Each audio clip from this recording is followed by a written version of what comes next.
भगवत गीता के 9वें अध्याय के 22वें श्लोक में कहा है कि जो मनुष्य मेरे पर मन लगाते हैं, मेरा ध्यान करते हैं, मैं उनको वो प्रदान करता हूँ जो उसके पास नहीं है। साथ ही जो उसके पास है मैं उसकी रक्षा भी करता हूँ। प्रत्येक मनुष्य के जीवन में अच्छे और बुरे समय आते हैं। अच्छे समय की तो चर्चा सब लोग करते हैं, लेकिन बुरे समय के बारे में प्रायः सभी चर्चा करते हैं। अक्सर लोग कहते हैं कि मेरा समय बहुत खराब चल रहा है, समझ नहीं आ रहा कि क्या किया जाए, कैसे अपने बुरे समय को अच्छा समय बदलूं। लेकिन सच तो यह है कि दो चीज़ें ऐसी हैं जिसे बुरे समय में करना चाहिए। भगवान श्री कृष्ण ने गीता में बुरे समय के लिए यह कहा है, इसे आज हम जानेंगे। आगे हमें इस कहानी के माध्यम से जानते हैं। इस कहानी को पूरा अवश्य सुनिएगा, क्योंकि यह एक कहानी आपकी आने वाली ज़िंदगी को बेहतर बना सकती है। आइए जानते हैं। एक बहुत ही गरीब किसान था।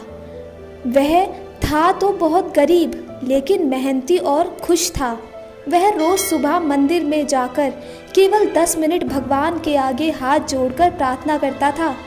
उस किसान की पत्नी भी हर रोज़ उसके साथ मंदिर जाती थी। प्रार्थना करने के बाद वह सारा दिन अपने खेतों में काम करता।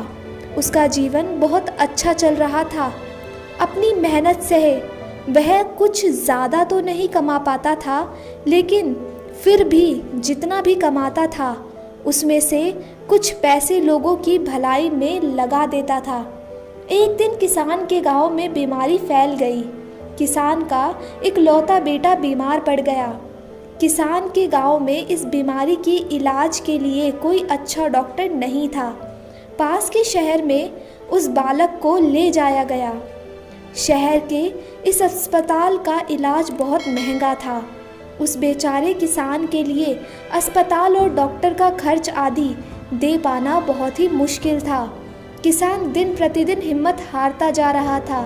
एक दिन अस्पताल में बैठे बैठे वह इंसान हताश हो गया कि वो ज़ोर ज़ोर से रोने लगा। साथ ही कहने लगा, पता नहीं किस चीज़ का बदला भगवान मुझसे ले रहा है। कभी वह खुद को कोसता तो कभी भगवान को, लेकिन किसान की पत्नी को भगवान पर अटूट विश्वास था। लेकिन किसान की आशा की कोई किरण नहीं दिख रही थी। अस्पताल के कुछ दूरी पर मंदिर था। किसान की पत्नी हर रोज़ उस मंदिर में प्रार्थना करने जाती थी, लेकिन किसान को मन प्रार्थना करने का नहीं था। डॉक्टर ने उस किसान से कहा, बच्चे के इलाज के लिए 10,000 रुपये की आवश्यकता है, पर किसान के लिए इतनी बड़ी रकम इकट्ठा कर पाना मुश्किल था। किसान की पत्नी अब भी मंदिर जाती थी। वह भगवान के आगे हाथ जोड़कर प्रार्थना करती कि उसका पुत्र ठीक हो जाए। एक दिन मंदिर में एक सेठ आया। उसने किसान की पत्नी को कहा कि उसने किसान की बात उस दिन अस्पताल में सुनी थी। सेठ को बातों ही बातों में पता चला कि किसान को 10,000 रुपयों की ज़रूरत है। इस पर सेठ ने अपनी जेब से 10,000 निकालकर देते हुए बोला कि उसके पास इतने ही रुपए हैं। साथ ही सेठ ने कागज पर अपना पता लिखते हुए कहा, अगर आपको और पैसों की आवश्यकता हो तो बेझिझक मांग लेना। महिला ने उत्तर दिया, इस कागज की कोई आवश्यकता नहीं है। वो जानती है कि ये पैसे उसको किसने भिजवाए हैं। जिसने उसे ये पैसे दिए हैं वह परमात्मा उसका हमेशा ख्याल रखेंगे। इसे कहते हैं अटूट विश्वास। यह सबसे ज़रूरी चीज़ है जिसे हम अक्सर खो देते हैं।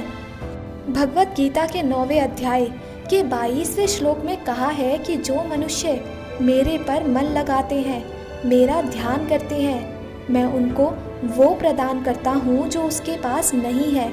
साथ ही जो उसके पास है मैं उसकी रक्षा भी करता हूँ। इसलिए यह बहुत ज़रूरी है कि हम अपने बुरे वक्त में परमात्मा पर भरोसा रखें। इसके अलावा गीता के दूसरे अध्याय के 14वें श्लोक में कहा है कि सुख और दुख का भाव इंद्रियों से निकलता है।